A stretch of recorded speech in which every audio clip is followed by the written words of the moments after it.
Alright, hi everybody. This is going to be the first video in a short series about a crash course to e-commerce business models.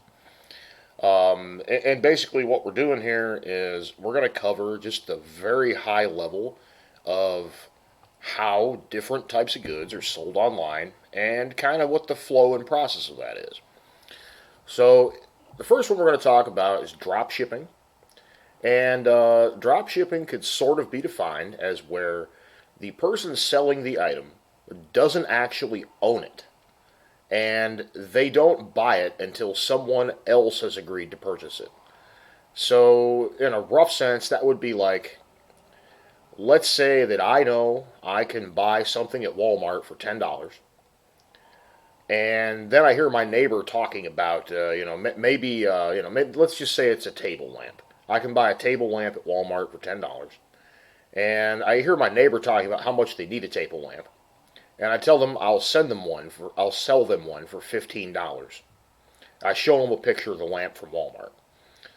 Now, let's say my neighbor doesn't really know, where to buy that lamp, or they don't know how much it normally costs, or something like that.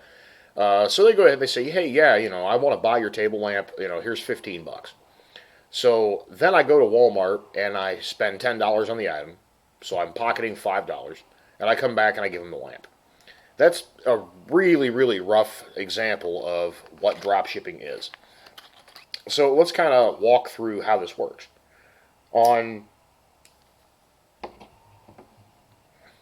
the left side here, to start with, the seller basically finds a cool product they think people will want to buy. And they might look a couple different places for that. Sometimes these are people that are just shopping for deals and they find good ones.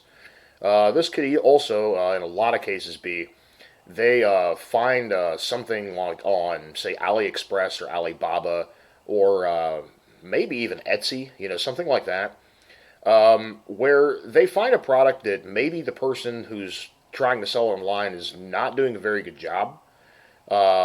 Or that could be something where they're describing the product in a way that could be done better, something along those lines.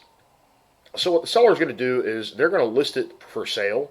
They're going to spend some money on advertising. Probably make a website about the item. Probably make some Facebook or some other kind of advertisements about it, something along those lines.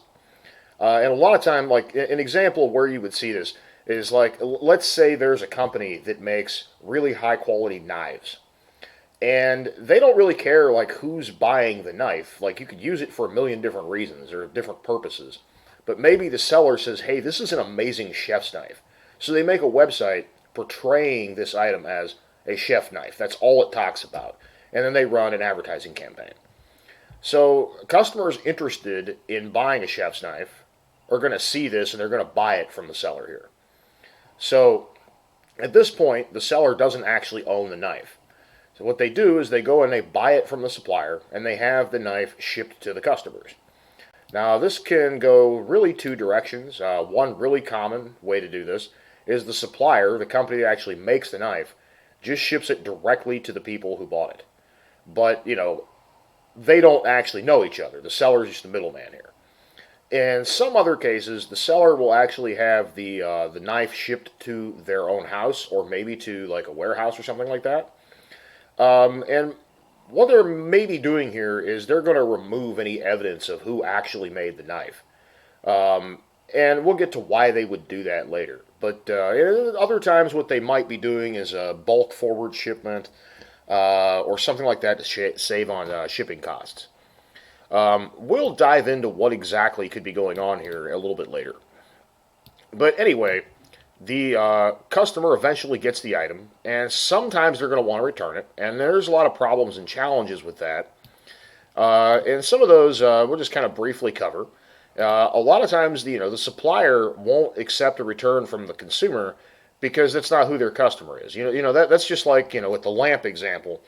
If I sell my neighbor a lamp for $15 that I bought at Walmart, I don't want to give him the receipt. And I may not tell him where I bought it at because, next time he needs one, I still want him to buy it from me, right? I don't want him going to Walmart and buying it for $10 himself. I think that much is obvious. So when it comes time for these guys, if they want to return this knife or this lamp or whatever it happens to be, they're going to try to return it to the seller.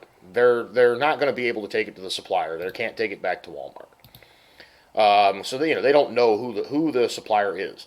And the other thing here is that depending on how this kind of step worked back here, there's a fairly good chance the seller doesn't actually have anywhere for the customer to send the return knife or lamp or whatever it happens to be.